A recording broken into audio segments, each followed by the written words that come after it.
Lecture de la première lettre de Saint Pierre apôtre.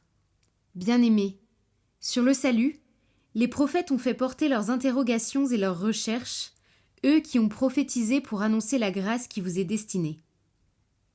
Ils cherchaient quel temps et quelles circonstances voulait indiquer l'Esprit du Christ, présent en eux, quand ils attestaient par avance les souffrances du Christ et la gloire qui s'ensuivrait. Il leur fut révélé que ce n'était pas pour eux-mêmes, mais pour vous, qu'ils étaient au service de ce message, annoncé maintenant par ceux qui vous ont évangélisé dans l'Esprit Saint envoyé du ciel. Même des anges désirent se pencher pour scruter ce message. C'est pourquoi, après avoir disposé votre intelligence pour le service, restez sobre. Mettez toute votre espérance dans la grâce que vous apporte la révélation de Jésus-Christ.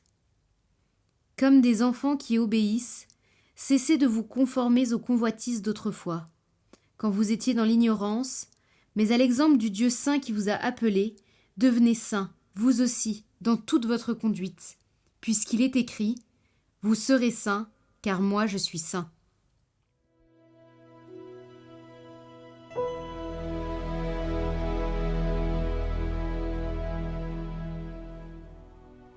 Le Seigneur a fait connaître son salut. Chantez au Seigneur un chant nouveau, car il a fait des merveilles.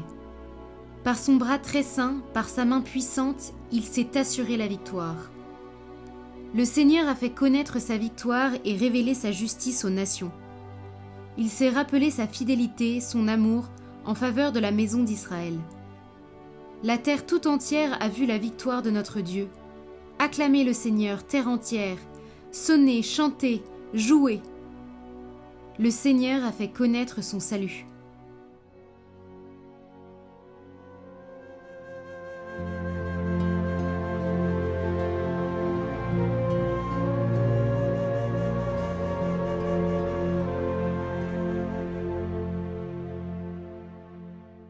Évangile de Jésus-Christ selon saint Marc. En ce temps-là, Pierre se mit à dire à Jésus : « Voici que nous avons tout quitté pour te suivre. » Jésus déclara : « Amen, je vous le dis, nul n'aura quitté à cause de moi et de l'Évangile une maison, des frères, des sœurs, une mère, un père, des enfants ou une terre, sans qu'il reçoive en ce temps déjà le centuple.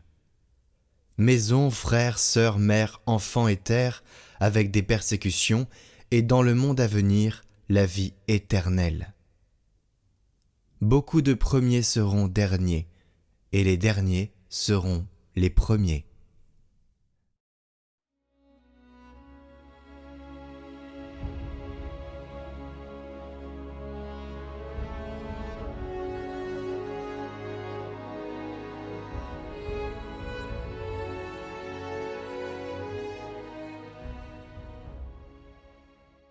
Saint Pierre nous dit « Cessez de vous conformer aux convoitises d'autrefois ».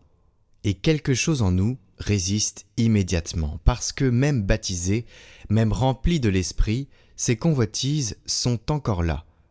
On se retrouve souvent avec deux vitesses en nous, une vie spirituelle sincère et une autre accrochée aux vieilles habitudes.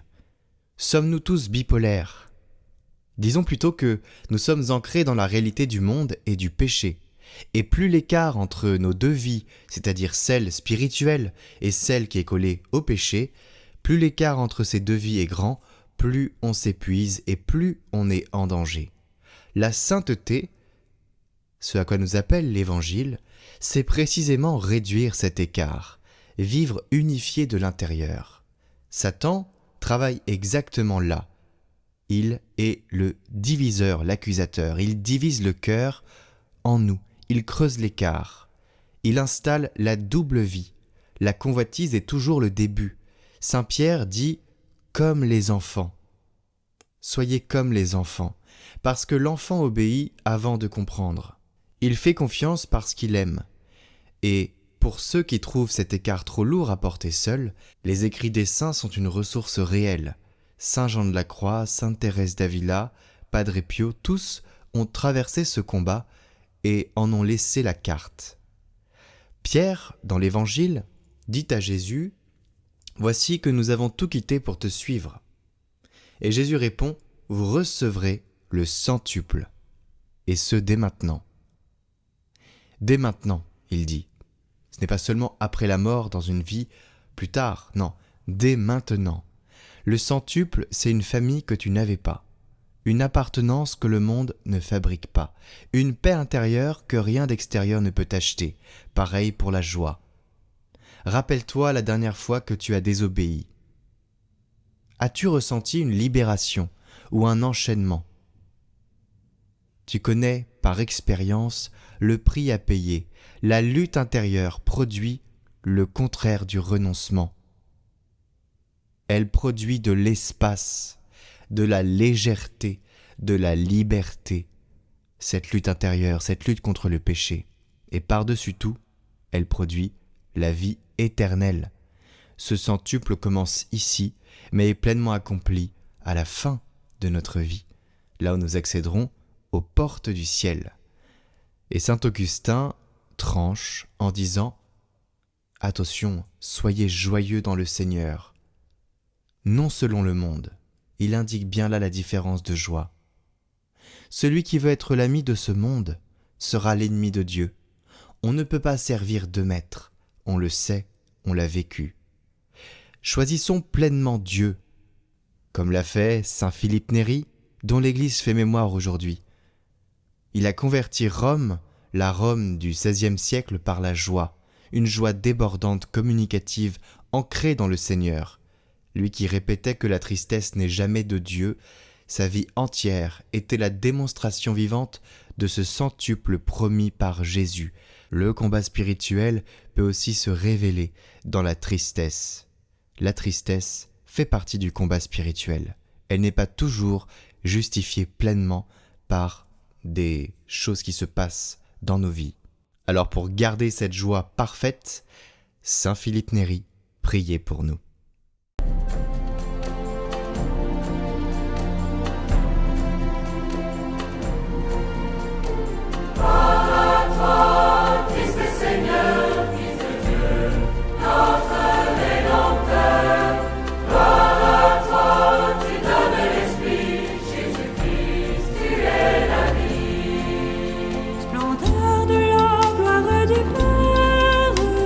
Source vive de lumière.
pour le mois de mai qui est le mois de Marie, l'application Rosario s'est lancé le défi de réunir 5 millions de roses à offrir pour Marie. Chaque dizaine de prières sur l'application est une rose offerte. Alors inscrivez-vous via le lien en haut à droite de cette vidéo en description. Prier le chapelet, c'est laisser Dieu remettre de l'ordre, mettre la paix et mettre de la lumière dans nos cœurs en contemplant le Christ avec Marie. Alors rendez-vous sur l'application.